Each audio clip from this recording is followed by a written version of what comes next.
Orang perempuan lepas ni dah tak ada alasan dah untuk korang tak bersukan. Sebab apa? Kasut sukan dekat tangan aku ni, kalau korang tahu harga dia, korang pun geleng kepala. Macam mana boleh murah sangat?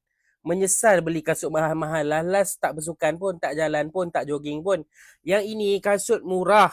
Design comel, cun. Warna ada banyak. Lepas tu, ringan kasut dia. Kasut dia jenis yang ringan. Jadi nak buat berlari, nak buat berjogging tak ada masalah.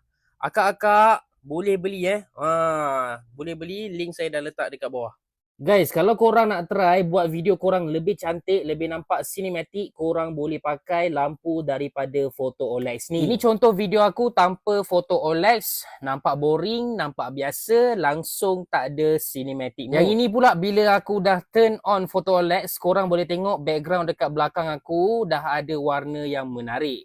Yang bestnya korang boleh decide nak warna apa. Contoh sekarang biru pula dekat belakang aku.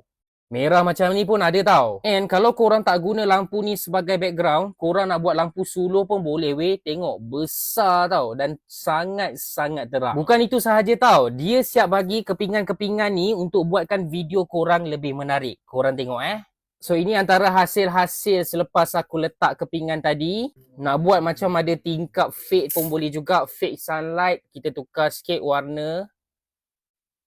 Warna kuning macam ni kan. Okay. Macam ni pun boleh.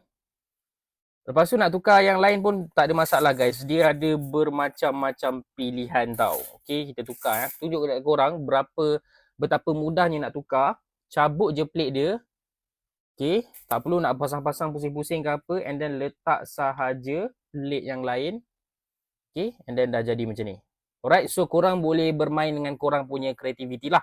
Aku pun baru je dapat, so aku tak figure out lagi the best way untuk background aku ni. Tapi macam tu lah caranya guys. So kalau korang berminat nak beli Photo OLED lampu ni, korang boleh tekan link kat bawah. Tak dapat nak tidur sebab putus cinta dengan awek. Ni solution untuk korang.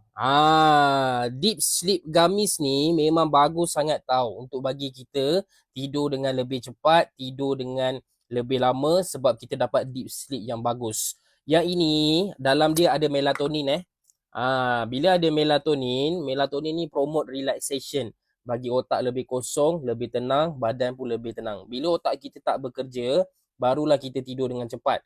Kita dah frust kena tinggal dengan awek kan, break up, banyak fikir ni, aduh kenapa aku buat ni, kenapa aku tak buat ni. Tak payah fikir. Makan je benda ni jadi tak payah fikir. Lepas tu kau tidur.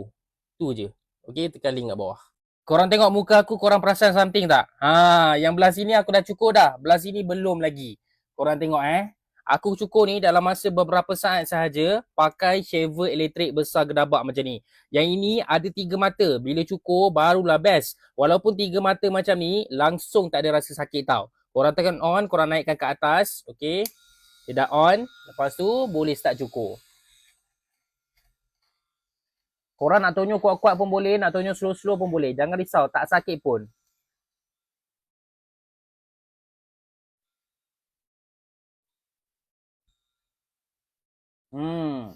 Tengok dalam masa beberapa saat, settle lah.